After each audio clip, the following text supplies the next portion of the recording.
Assalamualaikum warahmatullahi wabarakatuh. Yang saya hormati Fasilitator Pendidikan Guru Penggerak Angkatan 7 Gresik 1 39A Bapak Bukhari SPD MPD.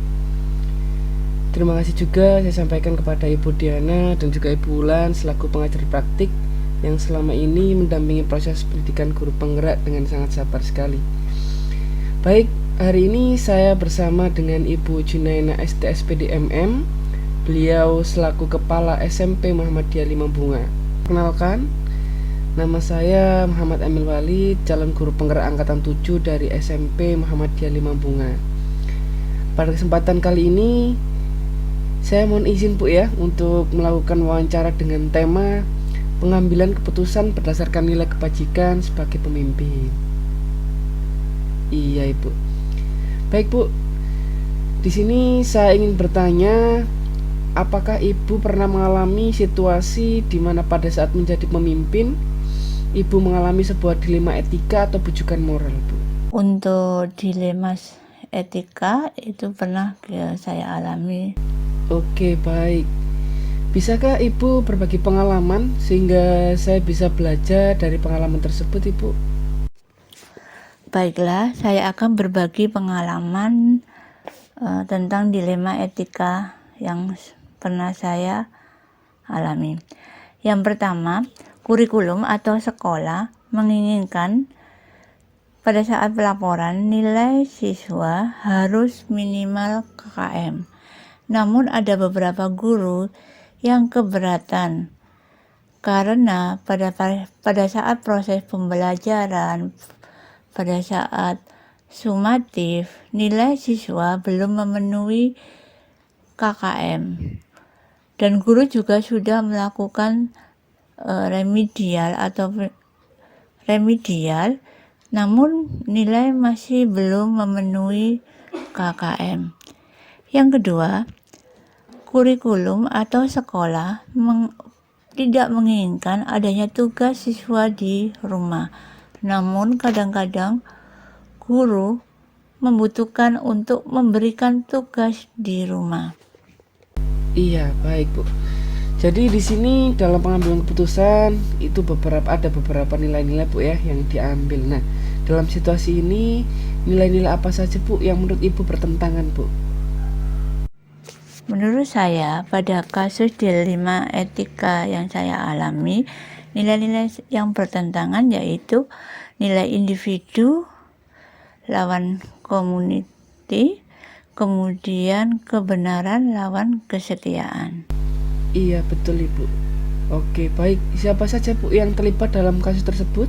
Yang terlibat dalam kasus tersebut yaitu kepala sekolah, kurikulum, tim pengembang.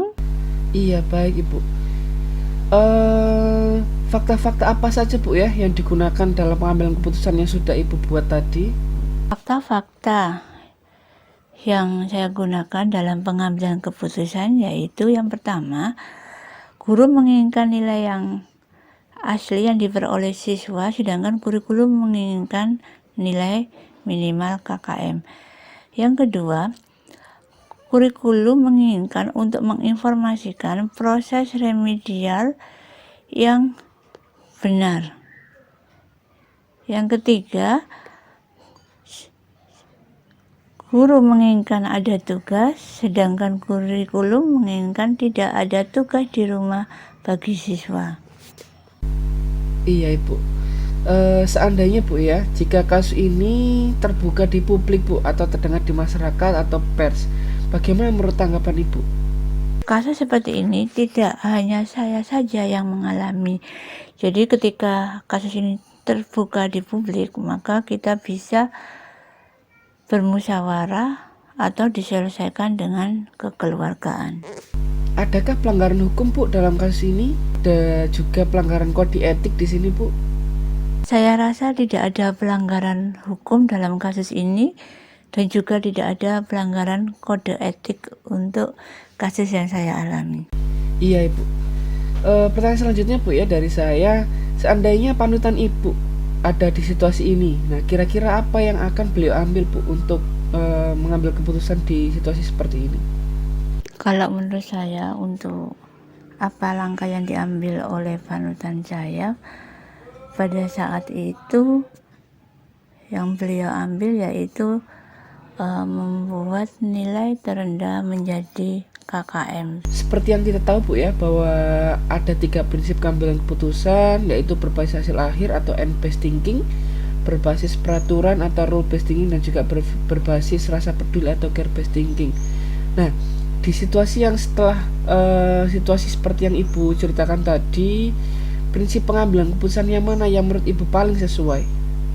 Kalau menurut saya, pada saat pengambilan keputusan pada kasus dilema etika yang saya alami, yang saya lakukan yaitu yang pertama berpikir berbasis peraturan dan berbasis rasa peduli. Iya, baik Bu. Dari situasi tersebut, hal-hal apa saja Bu yang selama ini merupakan sebuah tantangan dalam pengambilan keputusan pada kasus-kasus dilema etika Bu?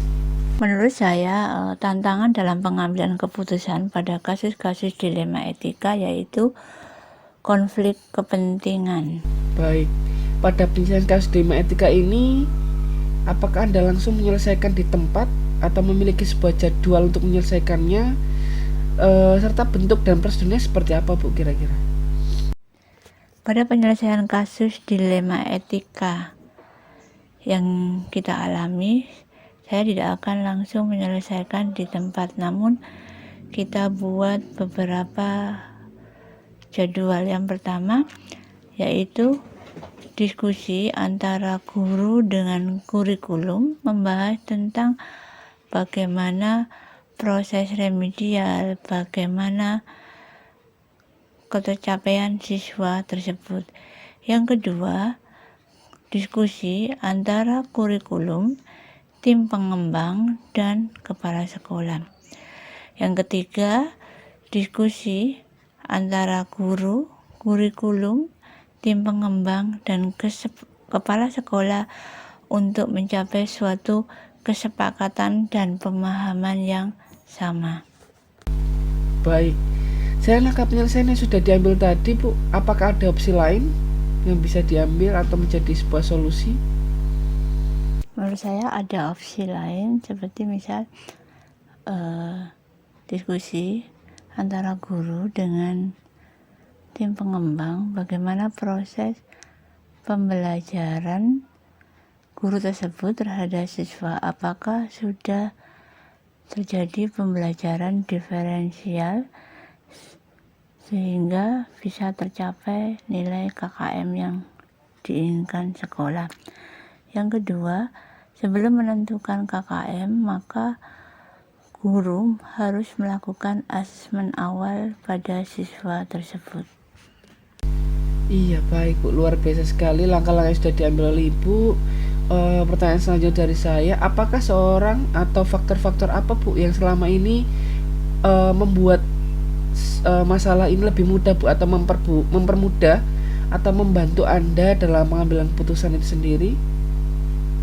Yang mempermudah dalam pengambilan keputusan, yang pertama adanya tim pengembang kurikulum, yang kedua adanya prosedur-prosedur yang telah dihasilkan oleh tim pengembang kurikulum, yang terakhir yang penting adalah kerjasama yang solid antara semua pihak yang ada di sekolah. Iya, dari semua hal yang sudah disampaikan Bu, adakah pembelajaran yang bisa diambil pada sesi wawancara ini? Pembelajaran yang bisa saya ambil dalam kasus-kasus dilema etika yaitu di mana dalam melakukan keputusan atau pengambilan keputusan, saya harus menggunakan prinsip moral, serta saya harus bisa memilih strategi yang mana strategi itu bisa untuk menghindari konflik kepentingan. Iya, baik Bu, terima kasih Bu karena sudah memberikan wawasan tentang pengambilan keputusan bijak sebagai seorang pemimpin. Nah, terakhir dari saya Bu, adakah yang ingin Ibu sampaikan sebagai motivasi bagi calon guru penggerak, khususnya saya pribadi Bu, agar mampu mengambil keputusan berdasarkan nilai-nilai kebajikan Bu? Kalau menurut saya pada saat pengambilan keputusan pada kasus dilema etika yang saya alami, yang saya lakukan yaitu yang pertama berpikir berbasis peraturan dan berbasis rasa peduli. Baik, terima kasih Ibu atas waktunya. Semoga saya bisa mengambil pelajaran berharga dari wawancara kita sore hari ini. Terakhir mungkin dari saya, sekali lagi terima kasih Bu ya. Iya, Assalamualaikum warahmatullahi wabarakatuh.